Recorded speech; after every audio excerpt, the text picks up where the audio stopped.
All right, guys, I'm going to try and keep this as short and simple as possible for all my security installers out there that have been messing with 2GIG for the past couple years.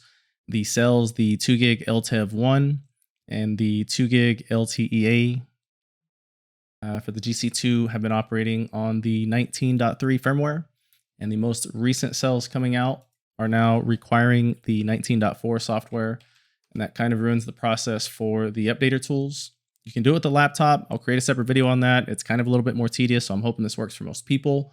So here's what I figured out. If you just search 2GIG on your browser of choice, you're going to want to click on their website. You're going to want to click on dealers and builders. Click on dealer website. It's going to open up this here. If you don't already have a username, it's going to ask you to create one. You can just click on register. I've already registered and I forgot my password for a minute, so I had to reset it. But once you register, I haven't seen any kind of crazy approval process. It looks like everybody, for the most part, gets approved. I'm going to log in here and then I'll continue.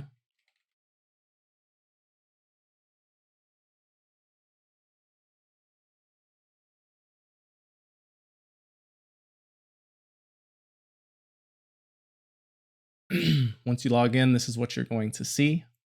You're going to want to hover over support materials, go over to firmware, click on firmware, and this can get kind of confusing.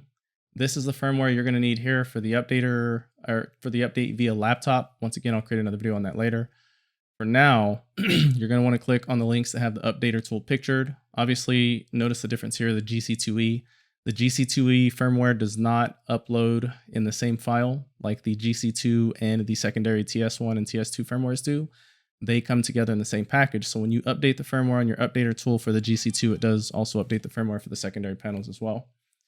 So go ahead and hit learn more on the updater tool for the GC2. And it's real easy, guys. Here on this page, you can download the PDF for instructions. It'll tell you exactly how to do it. But of course, that's why I'm creating the video. It's real simple. Go ahead and click on English. And it looks like it already downloaded it for me. Did not allow me.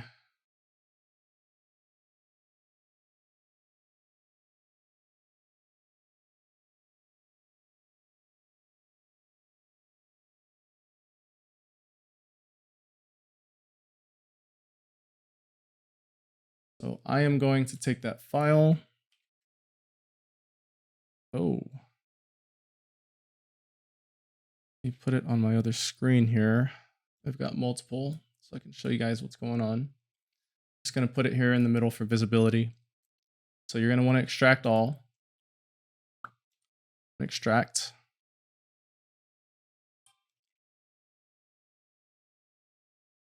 It's going to create a secondary folder on your desktop, and you'll have to forgive me. The reason mine aren't popping up is because I'm using multiple monitors here as I record the video, so I'm moving them over as they pop up, but this is what you're going to see.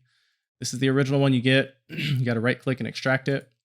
This is the folder that then gets extracted from the zip folder. This is the file that you want to remove out of the folder, which is now empty, over to the desktop. 2GIG themselves said it works best when it is on the desktop. Don't try and update it when you are when you have the file still stuck in the folder. So I'm going to go ahead and open this up. It should give me an error. So this is what pops up. You got to hit more info, run anyway. The computer thinks it's a malicious file. It's not. So you can see it says no COM ports found with FTDI support. I want y'all to take note of that error message because that's important to note.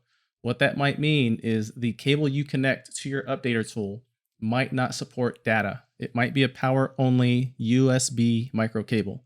USB micro is the same type of cable that typically plugs into Ring doorbells, most battery-operated doorbells, your Google Home Minis, things like that. The old school like Android cable before the USB-C came out, or the Apple Lightning charger.